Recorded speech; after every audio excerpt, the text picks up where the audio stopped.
Sounds perfect. Thank you all for having me today. It's exciting to be here with you again here this afternoon. What I didn't share earlier that I was saving to share now is that in addition to kind of working for the last 17 years and growing as a leader here at Mayo Clinic, I'm also a mom. I have a 9-year-old, a 7-year-old. I have a husband. We have 3 dogs. There's a lot going on at home. We moved last summer. I have some hobbies that I like to do. I have a lot of stuff that I like to do, plus be a career woman. And so today, as we talk about work-life integration and how to achieve harmony between professional and personal life, I'm going to share some of kind of my own tidbits from my own life and how I've worked to develop some work-life integration. And what is that? I think most of us have heard of work-life balance.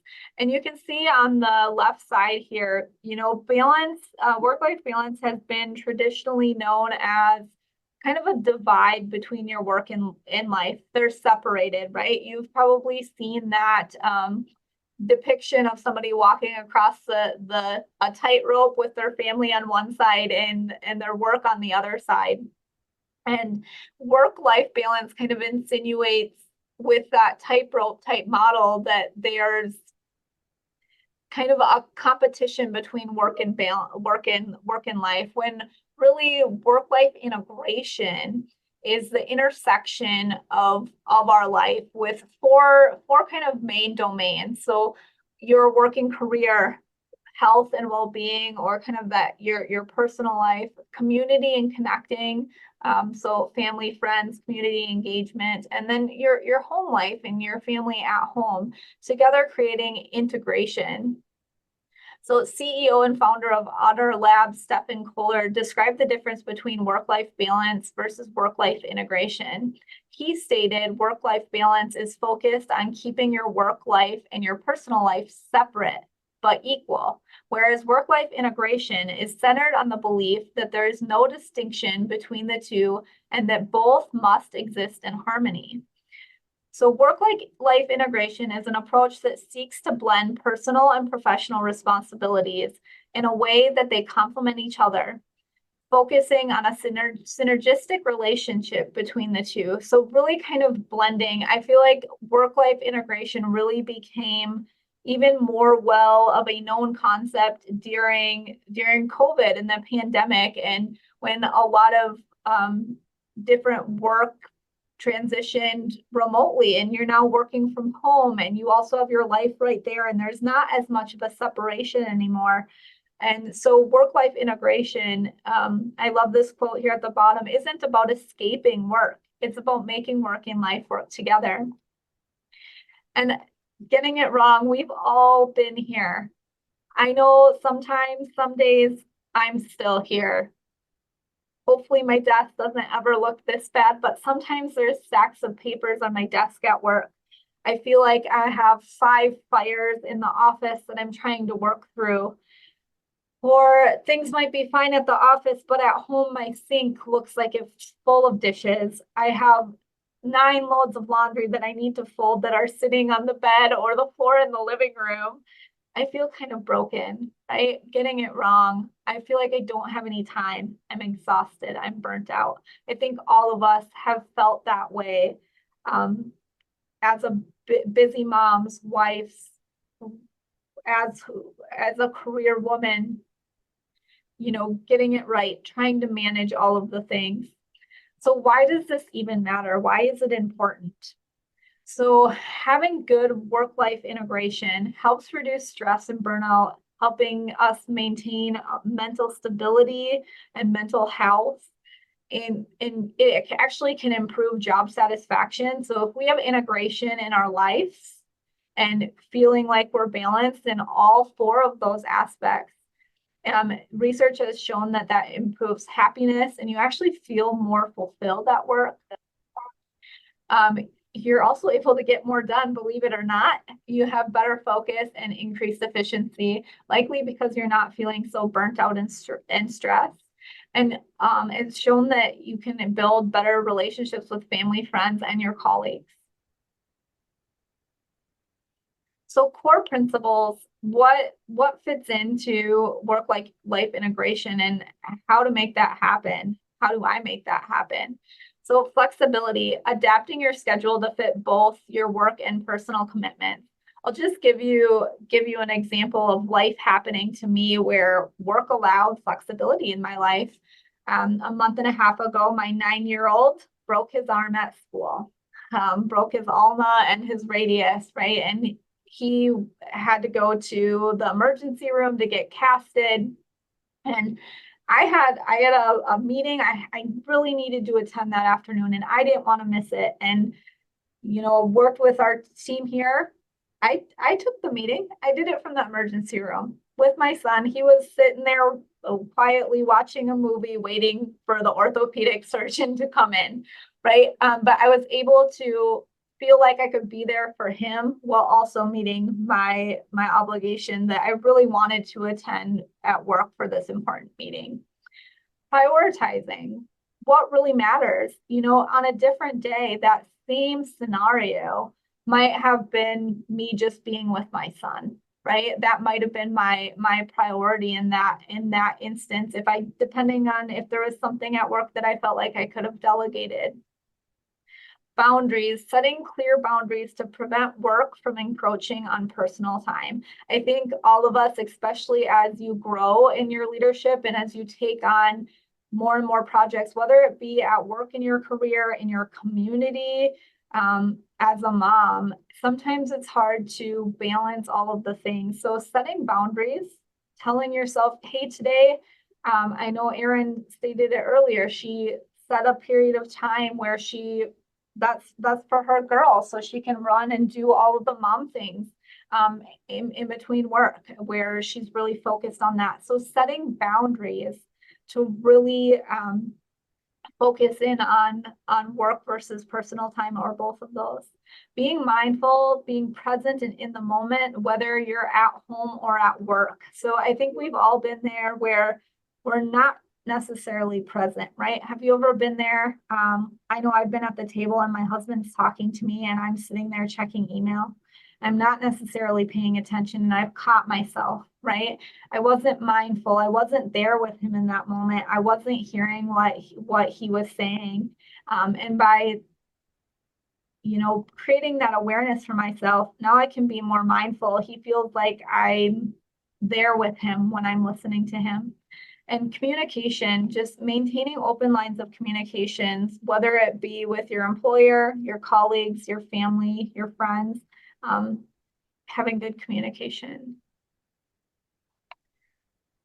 So developing your strategy. So how do you develop work-life integration? How do I develop work-life integration? So set clear priorities. What's important in your life, in your personal life, your professional life, in your community? Where do you want to be engaged in your community? What's important for your health and well-being? And how can you prioritize those? For me, every day I get up at 5 a.m. and I spend a half hour exercising. That's an important priority that I make time for it every day in my life, right? And that priority to you might look different. Maybe it's a walk after work, or maybe in the middle of your day, you like to take 15 minutes to go sit outside or find an alcove where you can sit and clear your mind. Make those things a priority. Use technology and tools to stay organized. We're in a technology-driven world today, and there's a lot of apps, tools, electronics. There's the traditional methods of lists and a paper and pen and even sticky notes. I know I have some right here that can help you stay organized, prioritize what you need to get done, and help you manage your tasks to be as effective as you can in all aspects of your life. Again, establishing boundaries, and just to take that a little bit deeper, but creating rules for yourself where it makes sense, whether that be no work emails during a certain amount of time. Maybe from 6 p.m. to 8 p.m. that's your family time, and you're gonna put your phone away. It might be, if you ever lost your train of thought, ladies, that just happened to me. But establishing boundaries. So some other rules that you might want to create for yourself is just setting, time 30 minutes for email, or maybe it's a rule that you're gonna update your list every morning, the first thing you do when you get up, to help you make your day go well. And schedule personal time. So again, I shared how I schedule time for my exercise. I can tell you, if I didn't schedule time to exercise, I probably wouldn't show up and do it. Schedule time to relax or take a break during your day. And practice self-care. Prioritize activities that promote your physical and mental well-being. So take care of yourself. Don't let yourself get so stressed that you're not taking care of yourself by even personal hygiene, eating well and eating healthy, if that's what that means to you for practicing self-care.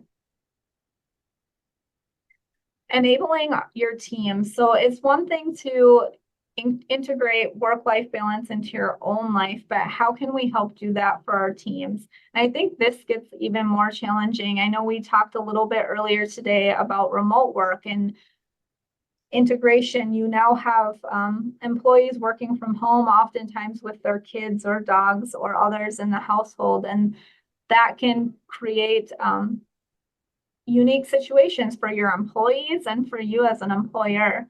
So some things to think about is flexible working hours, right?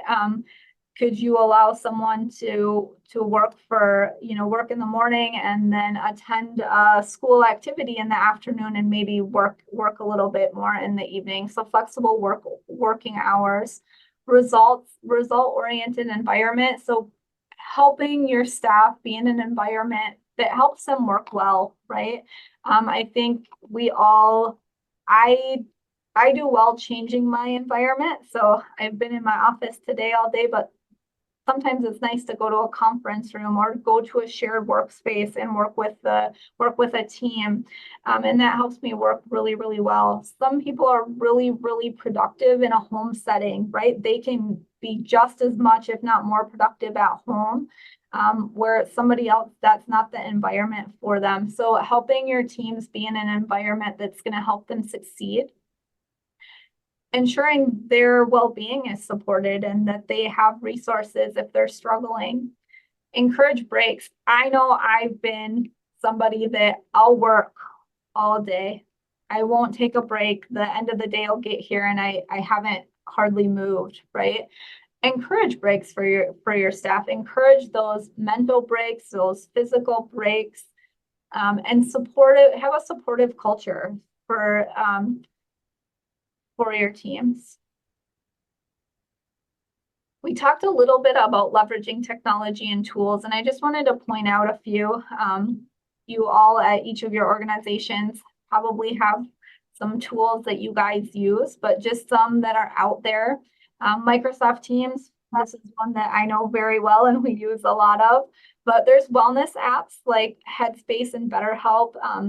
These apps are fantastic and can provide on-site psychology support, wellness assessments, right? So you can keep yourself in check by taking, a quick 3-question questionnaire 3 times a week, right? To make sure that you're taking care of yourself. There's resources to help do that. Time management apps like Rescue Time or Toddist. Communication platforms like Slack or Microsoft Teams, Zoom. There's a lot of different ways to connect. And even in those tools, like with Microsoft Teams, you actually can have Microsoft Loop. So if you have remote teams, it's a way for you or even if you're all on campus. I know here in Mayo Clinic, we're a very large campus, right? And sometimes it's hard for us all to be in the same room. And we can use electronic tools to have a collaborative brainstorming session with an electronic whiteboard all through Microsoft, right? So utilize those tools to help keep yourself organized. Trello is another one that's up here, a project management tool that can help identify your tasks, who maybe has the tasks on the team that can help keep things organized in your life.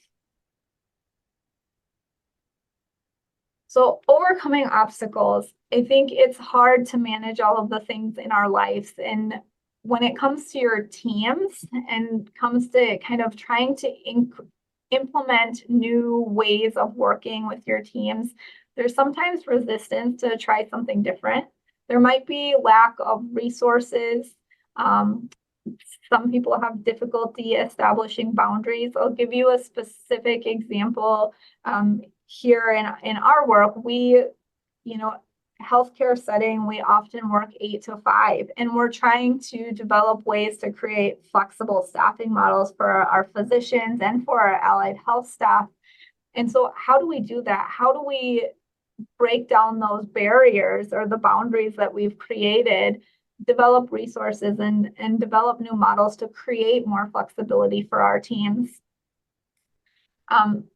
Ensuring leadership buy-in, small incremental changes can go a long way. And just what resources can you allocate to integrate that, whether it be developing a well-being program or resource, or maybe a social committee to help kind of create that integration. Well, maybe it's building your diversity, equity, inclusion to, again, create that integration, make people feel supported, that they can be themselves at work. Those types of tasks help create that work-life integration. And I think we heard earlier today from many of the keynote speakers today how important it really is to truly be your authentic self. So getting it right. So I went through a lot of kind of core principles and tips and tricks, but what does it really mean to get work-life integration right? For me, it's trying to find the balance between being successful at work, being successful in my community, being successful at home. And here's just, a depiction, right? A clean desk, a family out enjoying a sunset, sitting by a fire that's not a burning fire that I have a million things going on, but just a relaxing fire. This is actually a picture of me and two of my kids. My husband's taking the photo, just enjoying a snowmobile trip that we had went on, and a clean sink. So getting it right is going to look different for each of us.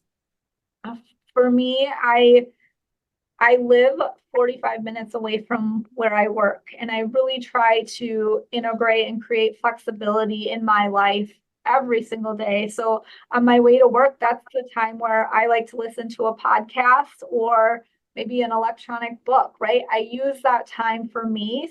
On the way home, I use that time to wind down, and that really helps me just refresh from the day. And then I'm ready to dive in with the kids when I get home and make supper and maybe play baseball or do a few house chores. And I feel rewarded to do that. With work sometimes, and every person's role is very different, being career oriented. And so sometimes creating that flexibility to be able to meet both your home needs and your work needs. So for me, I'll just give you some examples of some flexibility and boundaries that I've created. So I use my calendar at work I usually block the first half hour of my day every day when I get to work, just to make sure I have everything in order, so I don't start my day with a meeting right away. And that's a strategy that I've started using, probably about a year ago, that's worked really well to help me, again, create those boundaries and have some time to set my day up right. Another example is being able to, if you have the ability to work some from home, work some from campus. I know we have some flexibility in my role where I'm able to, I could work from campus half the day and maybe go to a school event and then hop back on and work and still get my work done. And so finding ways to create that flexibility in your life. So as we wrap up here, I'd like you guys just to take a few minutes to make a note of a priority or goal you have in each of the categories. So something that you'd like to do at your work and career, your home and family life, community and connecting in your health and well-being, and just maybe either think of something or jot something down. Just give you just a few seconds here.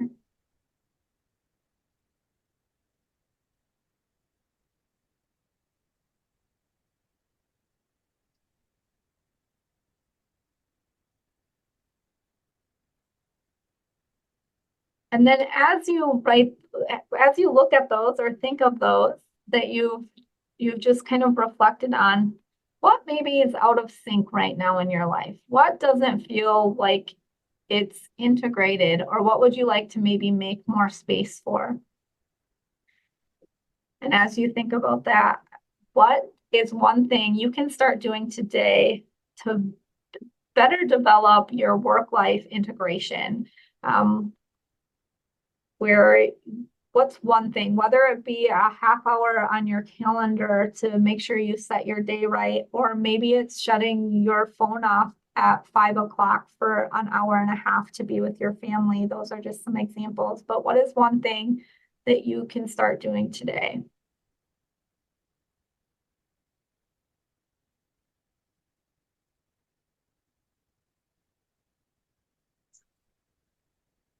And just as some final thoughts, work-life integration is important. It's going to look different for each of us, and none of us are going to be perfect at this all the time, and that's okay. Develop a system that works for you, that you feel like you can take each of those areas of life and integrate them together into a system that works really well for you. By breaking down barriers, overcoming any obstacles, using tools and technology, and start small. You don't have to boil the ocean today, but choose something that's going to help create that integration and help you feel more balanced throughout your life. And at work, establish organizational support and implement tools for your teams and your colleagues. There are some resources here that we'll send out, and I thank you all for letting me join with you today. I always get a little nervous doing presentations, but I appreciate all of you and your time and would be happy to take a few questions as we wrap up. Well, Miranda, thank you so much for that wonderful presentation. Yes, we've had a few questions that have come in from our chat, and thank you everyone for all your wonderful comments. So this one came in earlier, and Caitlin says, how have you learned to schedule working out without canceling? I feel your pain. Caitlin, I love that. I tell you what I used to do, and I don't have to do it anymore, but I used to put my phone across the room, and there's I can't think of the author just off the top of my head, but it's the 3-2-1 method. So when I wake up in the morning, I go 3-2-1 and I get up. I don't think about anything else. I just get out of bed. And if I get out of bed, then I can show up. But if I don't get out of bed, if I lay there, I don't show up.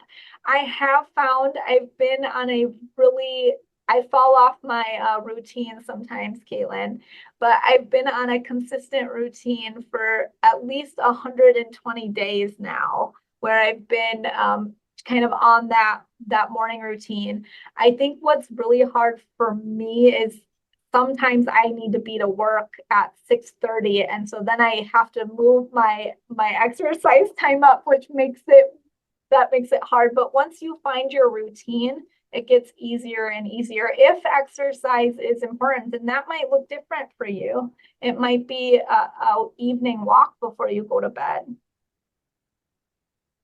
Well, thank you for sharing that. All right, I think we have time for maybe one more question, and then we'll ask you for final thoughts as we wrap up for the afternoon. And this is an interesting one from Zoe. And Zoe says, how can I ask about work-life balance in a job interview? I do not want to sound lazy, but I also want to live my life and not just work and exist. Zoe, I love this question. I think some of the ways to approach asking about work life, balance or integration during an interview is asking about kind of what their employee resources are, what their well-being initiatives are, and even about flexibility, right?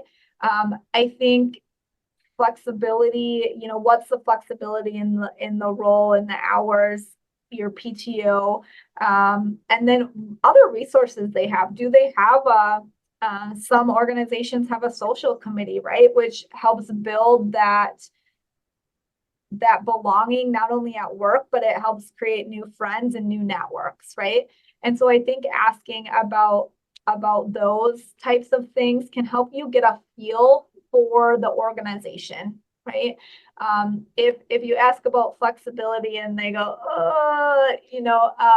then you can maybe dive in a little bit more to ask a little more few more questions. And I think finding a job that's the right fit for you, right, that offers that flexibility. But I think a lot of organizations are offering more ways to integrate work and life versus that separation on a tightrope. Well, thank you so much. Well, as we wrap for the afternoon, do you have any final words of wisdom for all of our viewers today? I thank you all for putting up with me today. I'm a nervous speaker. And so I appreciate everyone today. I strive for the stars. I know that sounds cliche, but we can do a lot of amazing things if we set our minds to it. So that's my closing remark. Well said. Thank you. Well, thank you to all of our speakers today, both our panel members and our keynote speakers. And thank you to all of our viewers as well. And thank you for logging in today. Without all of you, these events would not be possible. So until next time, this is Ginger Whatley signing off. Have a great afternoon, everyone.